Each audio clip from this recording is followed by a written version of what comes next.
يروا إلى الطير فوقهم صافات ويقبض ما يمسكهن إلا الرحمن إنه بكل شيء بصير। ওরা কি পাখির দিকে তাকায় না? নাস্তিকরা কেমন করে নাস্তিক হয়? পাখির দিকে তাকালে ওদের মস্তিষ্ক খুলে দিবে কে? দেখবেন কত চমৎকার করে পাখিগুলো আকাশে উড়ে বেড়ায়, কি চমৎকার করে হাঁসের বাচ্চাগুলো পানির মধ্যে নেমে লাফালাফি করে আর সাঁতার কাটে। ছোট্ট হাঁসের বাচ্চাটারে শিখাইলো কে?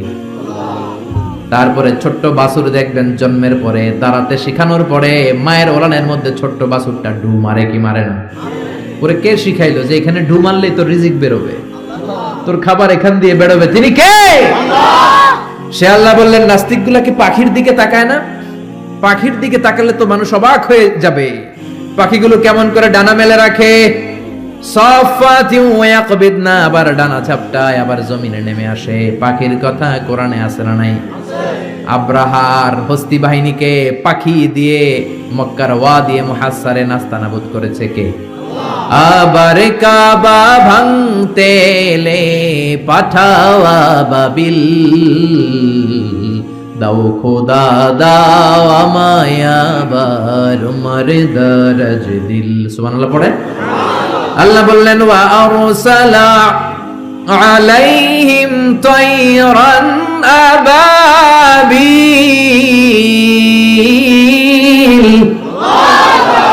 লোহিত সাগরের উপর থেকে ঝাঁকে ঝাঁকে আবাবিল পাখি পাঠিয়ে আব্রাহার বাহিনীকে ধ্বংস করে দিল কে? আল্লাহ বললেন আমি সাইজ করে দিলাম আব্রাহার বাহিনীকে। আবার সুলাইমান নবীকে স্পেশাল একটা পাখি দিলাম, সুলাইমান নবীর সিংহাসন উড়ে পাখিটা উড়ে। সুবহানাল্লাহ। আল্লাহ হুদহুদ পাখি দিলেন। এই পাখির চোখের পাওয়ার ছিল, জুমিং পাওয়ার ছিল বেশি।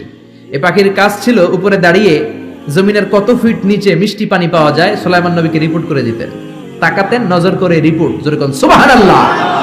আবার জান্নাতে যারা ঢুকবে তাদেরকে পাখির ভুনা গোশত খাওয়াবে কে? ওয়ালাহামি তাইরিম মিম্মা ইয়াশতাহুন, যারা জান্নাতে ঢুকবে ফেরেশতারা হুর গিলমানরা ট্রের মধ্যে পাখির গোশত নিয়ে দাঁড়িয়ে থাকবে। কোন সুবহানাল্লাহ। এরকম অসংখ্য পাখির কথা বলে আল্লাহ নাস্তিকদের চিন্তা শক্তিকে নাড়া দিতে চায়। আল্লাহ বলতে চায় পাখির দিকে তাকাও, পাখি কি সুন্দর করে উড়ে বেড়ায়, পাখির দিকে নজর করলে পাখির রব আল্লাহরে খুঁজে পাবে। চিল্লা এখন ঠিক না?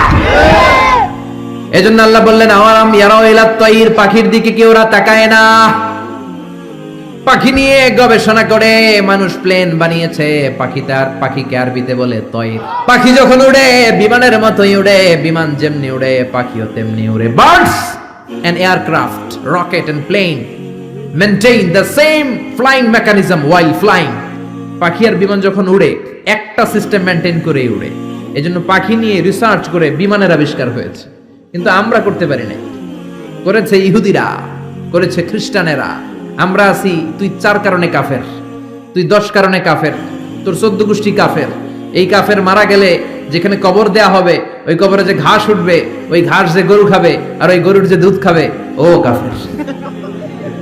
এরকম আছে না নাই? আমরা কথায় কথায় বলি জাহান্নামী, কথায় কথায় বলি কাফের। বিশ্বনবী বললেন খবরদার, কাউকে যদি তুমি কাফের বলো তোমারে কাফের বানায় দিবে কে? আমরা আছি ফতোয়া দেয়া নিয়ে ব্যস্ত। কোন আবিষ্কার আমাদের হাতে নাই, সব বিজাতিদের হাতে। উইলভার রাইট অর উইল রাইট, 2 ভাই এই প্লেন বানিয়েছে। অনেক দিনের সাধনা ওদের।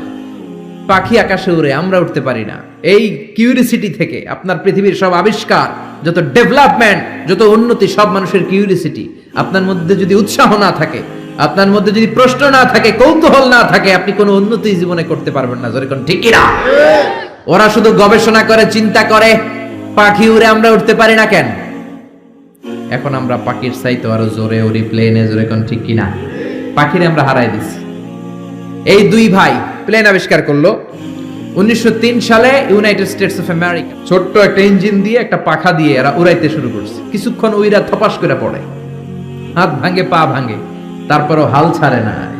তারা চ্যালেঞ্জ নিয়েছে যে কোরআনে পাখি নিয়ে গবেষণা করার কথা বলা হয়েছে, নিশ্চয়ই এই গবেষণার ভিতরে আমাদের জন্য কল্যাণ আছে না নাই? আমরা হিন্দি সিনেমা নিয়ে ব্যস্ত, জি বাংলা স্টার জলসা নিয়ে ব্যস্ত, ওরা আছে গবেষণা নিয়ে ব্যস্ত। যেরকম ঠিক কিনা? গবেষণা করতে করতে 2 ভাই চলে গেল ফ্রান্সে। ইউরোপের একটা দেশ, ওখানে যে ফ্রান্সের এক রাজার অর্থায়নে বানিয়ে ফেললো প্লেন, পৃথিবীর প্রথম যে প্যাসেঞ্জার প্লেন এক শহর থেকে আরেক শহরে নেমেছে, এটা হচ্ছে ইউরোপের ফ্রান্সে। জোরে কারণ আল্লাহু আকবার। পূরণ হয়ে গেল মানুষের স্বপ্ন, এখন মানুষও ওড়ে, তবে পাখির গতিতে না, পাখির চেয়ে আরো দ্রুত গতিতে। জোরে কোন ঠিক কি না?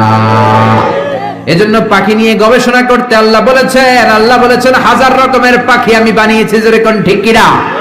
কত ধরনের পাখি যে আল্লাহ বানিয়েছেন। নর্থ আমেরিকাতে একটা পাখি পাওয়া যায়, এটার নাম হচ্ছে হামিং বার্ড, পৃথিবীর সবচেয়ে ছোট পাখি। এই পাখিটা যখন বড় হয়, এটার সাইজ হয় মাত্র 3 ইঞ্চি 4 ইঞ্চি এরকম সাইজ হয়, এত ছোট্ট পাখি। এই পাখিটা প্রতি সেকেন্ডে ডানা ঝাপটায় 80 বার। পৃথিবীর সব পাখি সামনের দিকে উড়ে, এই হামিং বার্ড সামনেও উড়ে, পিছনের দিকে উড়ে। চিল্লা এখন সুবহানাল্লাহ। আলপস পর্বতমালার পাশে আলপিন সুইফট বার্ড আছে। সুইফট বার্ড, এই পাখিটা একবার আকাশে উড়া শুরু করলে টানা 8 মাস আকাশে উঠতেই থাকে, জমিনে নামে না। আবার জমিনে একবার নামলে কিছুক্ষণ কাজ সেরে আবার উড়াল দিলে আবার শূন্যে 8 মাস। আর এক পাখি আছে হোমা বার্ড, এই পাখি উড়ন্ত অবস্থায় ডিম পাড়ায়। এই ডিম জমিনে পড়ার আগেই ডিম ফুটে বাচ্চা বের হয়ে ওই বাচ্চাও আবার উঠতে শুরু করে দেয়। এজন্য পাখির কথা কোরআনে বলেছে কে? দুই ভাই প্লেন বানানোর পরে গোটা বিশ্বব্যাপী বিভিন্ন ধরনের এয়ারলাইন্স আছে না, শুরু হয়ে গেল কমার্শিয়াল এভিয়েশন। পাখির চেয়ে দ্রুত উঠতে হবে। এখন সবচেয়ে দ্রুতগামী যে বিমানটা বানিয়েছে বোম সুপারসনিক, 1300 কিলোমিটার বেগে চলে। আগে ছিল কনকর্ড, হিথ্রো এয়ারপোর্ট থেকে ওয়াশিংটন ডিসিতে এটার একটা ফ্লাইট ছিল, মানে লন্ডন থেকে যারা আমেরিকা যেতে চায় এটা দিয়ে যেত তাড়াতাড়ি যাওয়ার জন্য। তাও 4 ঘন্টা লাগতো। ঘন্টায় চলতো 1000 কিলোমিটার বেগে। বিজ্ঞানীরা কয় না, এত আস্তে গেলে হবে না, আরো দ্রুত একটা বানাইতে হবে। এবার বানাইছে বোম সুপারসনিক। বোম আফ্রিদি না, আবার কি নাম? Bomb supersonic. এটা 1300 কিলোমিটার বেগে চলে।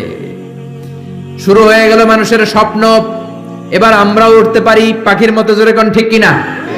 পাখি একটা নির্দিষ্ট লেভেলে উঠতে পারে, আমরা ওই লেভেল ছাড়িয়ে 30,000 ফিট উপর দিয়ে উড়ি, ঠিক কিনা? এখন কার্গো বিমান, জাম্বু ফ্লাইটের বিমান, কত বিশাল সাইজের বিমান যে ওরা বানিয়েছে। সবচেয়ে বড় সাইজের যে প্যাসেঞ্জার বিমানটা পৃথিবীতে আছে এয়ার বোয়িং A380। এটা কোনো নির্দিষ্ট দেশের না, এটা কাতার এয়ারওয়েজের আছে, এমিরেটস এয়ারওয়েজের আছে, এয়ার ফ্রান্সের আছে, কোরিয়ান এয়ারলাইন্সের আছে। A380 ডাবল ডেকার, 4টা ইঞ্জিন, 525 জন লোক নিয়ে এই বিমানটা শূন্যে উড়াল দেয়। জাপানের হিরোশিমা নাগাসাকিতে আমেরিকান 2টা বিমান, লিটল বয় আর ফ্যাটম্যান, 2টা বোমা ফলাইছিল। ওই আণবিক পারমাণবিক বোমার বিস্ফোরণে পুরো হিরোশিমা নাগাসাকি ধুলা হয়ে গিয়েছে। এর 10-12 প্রজন্ম পর্যন্ত ওই এলাকাতে যারাই জন্মাতো, কারো চোখ নাই, কারো কান নাই, প্রতিবন্ধী হয়ে জন্মাতো। শুরু হলো মানুষের স্বপ্ন। এখন শুধু বিমান না, রকেটও আছে না নাই।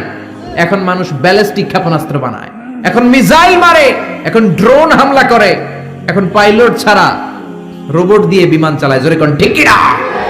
এজন্য আল্লাহ বললেন, গোলাম পাখির দিকে তাকা, এই পাখির উড়ে যাওয়ার মধ্যে আমি আল্লাহর নিদর্শন আছে না নাই?